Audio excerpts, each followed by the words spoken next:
Monday, so wala akong magawa kaya naisip ko gagawa na lang ako ng mini tour kung nasaan ako ngayon.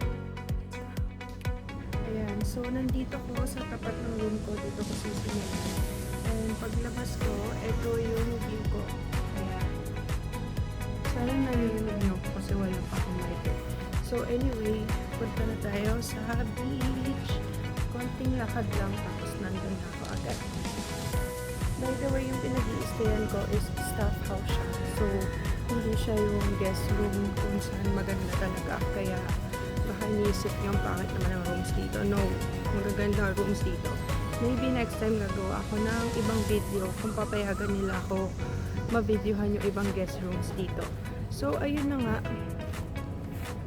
Ayan. Super duper short walk lang from my room. Itong beach area. I'll show you guys.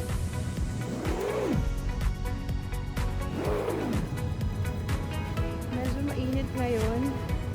Not sure kung anong temperature, pero sure ako sobrang init. Ayan. Ito yung beach area. So, merong mga nipa huts. Nipa huts ba tawag doon? Malay ko. And, ayan. Sabi ko naman sa inyo, mini tour lang, diba? So, try natin lumakad onte. Kahit mukha nga dito. Char. Ayun. So, actually, pag day off ko, nagkukulong lang talaga ako sa kwarto. Pero, ewan ko ba, tinopak ako ngayon kasi meron akong bagong selfie stick. Yabang. Kaya, naisip ko na lang na mag-video at i-tour kayo ng konti. So, ayan. Beach area.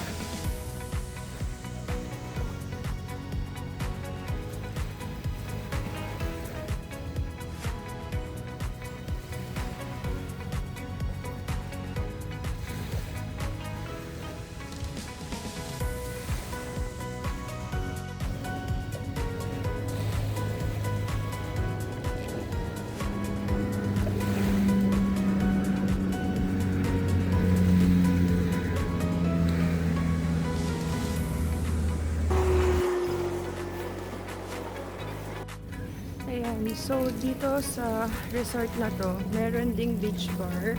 Tapos tumutugtog din ako dito every Mondays. Ito yung beach bar.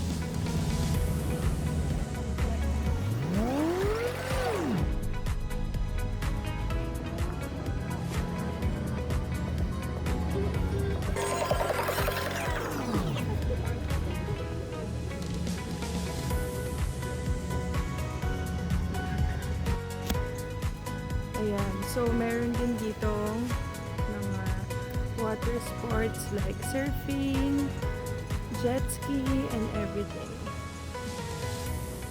Hindi ko pa yun natatry kasi medyo mahal siya eh. Pero malay nyo, pag nakaluwag-luwag ang person, maka-try ko. Ayan, meron din ditong spa na sobrang daming good reviews sa spa na to. Sana matry ko din siya bago ako umuwi ng Pilipinas. Ayan.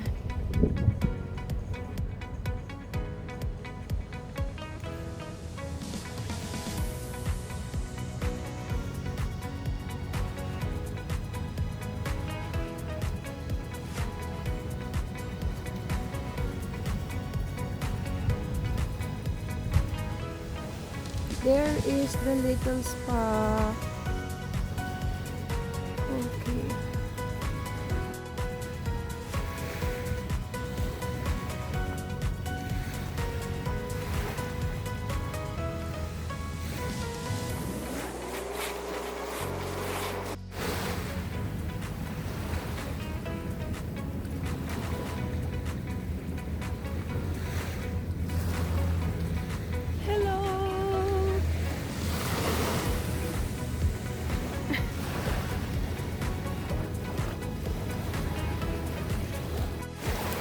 Walang kwenta yung tour ko guys, no? Pero hindi pa kasi ito yung full tour.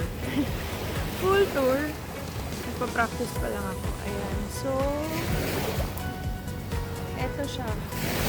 Basically, ayan yung kabuuan ng beach area.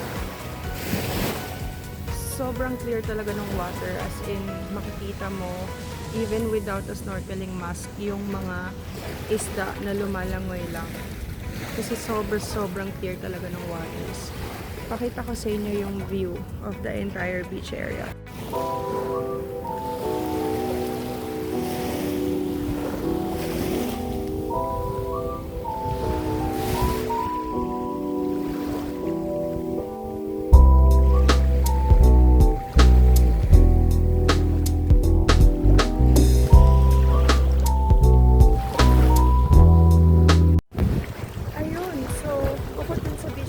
Mahilig din ako lumakad-lakad dito pag wala akong magawa.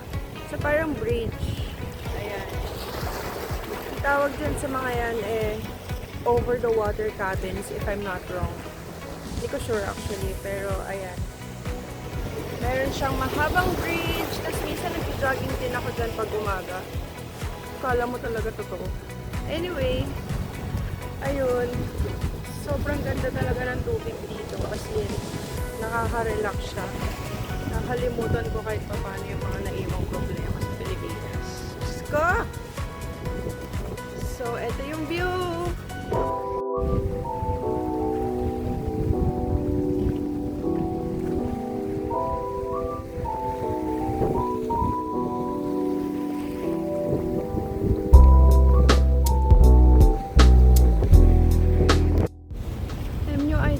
Difference talaga ng Maldives compared to other beach areas in the world is hindi siya super crowded. Like, ma-enjoy mo talaga yung peace, ma-enjoy mo yung buong area.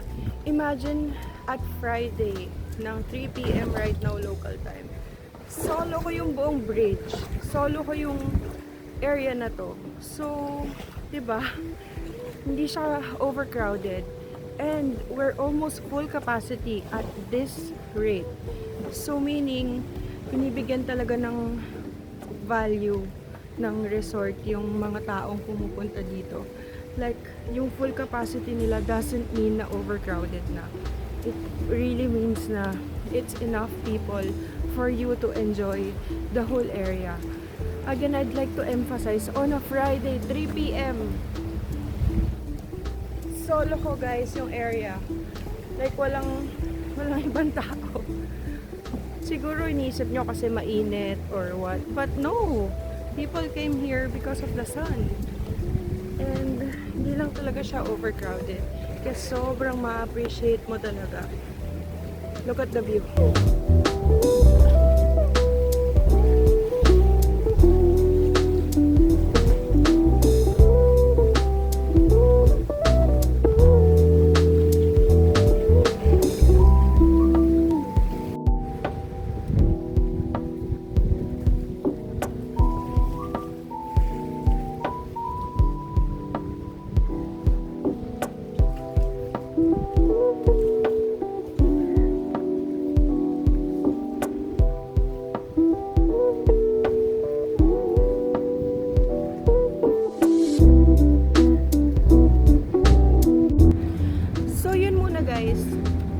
Tinatamad na ako agad.